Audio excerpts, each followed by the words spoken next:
kemana? Wihara mau ibadah sayang. Oke. Mau ke tempat ibadahnya Feli. Oke. Apaan? Kita mau ibadah. Kamu murtad Feli. Wihara yang bakal kami kunjungi tepatnya berada di daerah Semanggi dan kami memutuskan untuk menggunakan transportasi online karena jarak dari kampus menuju wihara hanya memakan waktu sekitar 12 menit.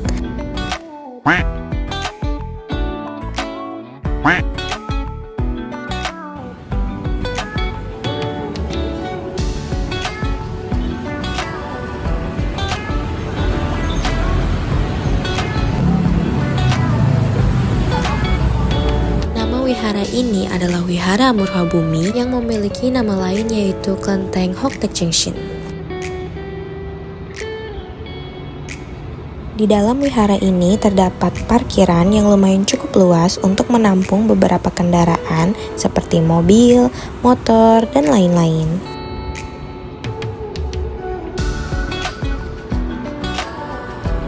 Wihara ini sudah ada sejak 1925. Dalamnya terdapat dua gedung. Gedung utama untuk tempat pemuja Hoktaek Junction atau Dewa Bumi. Nah, biasanya gedung utama dipakai oleh umat beragama Konghucu untuk beribadah.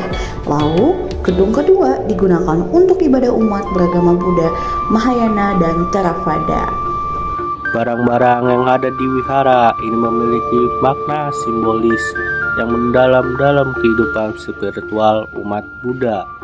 Seperti contohnya terdapat patung Buddha yang duduk sering digunakan sebagai objek ibadah utama di wihara. Umumnya patung ini menggambarkan Buddha dalam posisi meditasi dengan tangan yang membentuk mudra tertentu sebagai simbol pencerahan dan ajaran Buddha. Lalu ada dupa, lilin, dan buah yang digunakan dalam upacara pemujaan. Pembakaran dupa dan lilin melambangkan penyucian pikiran serta memberi kedamaian dan ketenangan. Selain itu, ada juga kendi air di altar atau wadah yang berisi air bersih. Air ini dianggap sebagai simbol kesucian dan pembersihan, serta untuk menandakan kehidupan yang murni dan kebijaksanaan Buddha. Nah, untuk mengetahui informasi lebih lanjut, yuk kita dengarkan penjelasan dari pengelola Vihara Amurfabumi ini.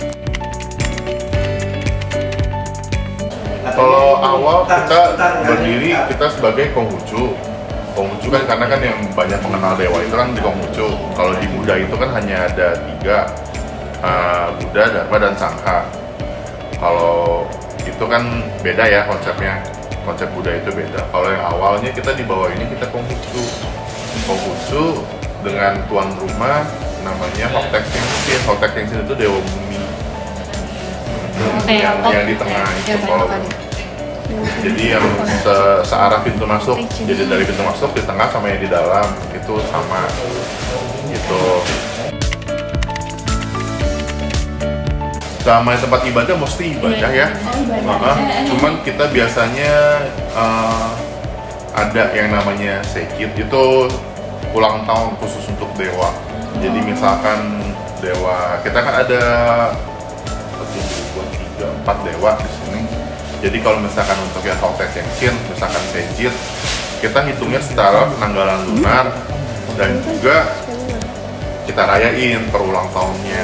Ada yang di kanan itu kan kita ada Kuan Kong, yang di kiri ada Kuan Im, yang di bawah juga ada Macan, Taipei Sekun.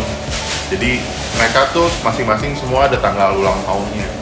Sejit lah ngomongnya kalau untuk di dewa-dewa gitu. Jadi tetap ada perayaan juga. Terus juga misalkan kayak perayaan nanti kan kita ada Imlek, terus tanggal 15 pertama, jadi bulan purnama pertama itu namanya Cap Gome. Karena kan kalau secara penanggalan lunar, tanggal 15 pertama itu kan dihitungnya dari Imlek.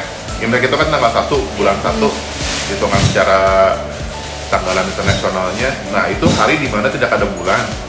Nah, tanggal 15-nya secara penanggalan lunar itu pasti bulan purnama.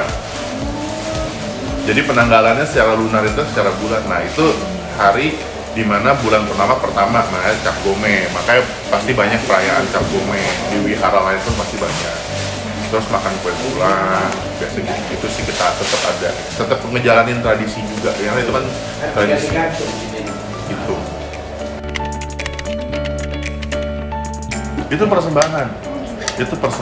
Biasanya persembahannya harus jumlahnya ganjil dan yang dipersembahkannya ganjil. Ada perbedaan cara ibadah. Perbedaan cara ibadah itu kalau Buddha itu jauh lebih luas. Buddha di sini besar itu ada dua, Mahayana dan Theravada. Mahayana itu yang seperti kita sekarang, ini pembacaan sutranya secara bahasa Mandarin. Kalau yang itu Theravada itu secara bahasa Pali, kalau Thailand, kayak Thailand. Nah itu. Ya, tapi yang besar itu di Indo. Tapi sebenarnya kalau untuk cabangnya lain masih banyak, Vajrayana, ya gitu-gitu masih banyak lah, Tantra banyak.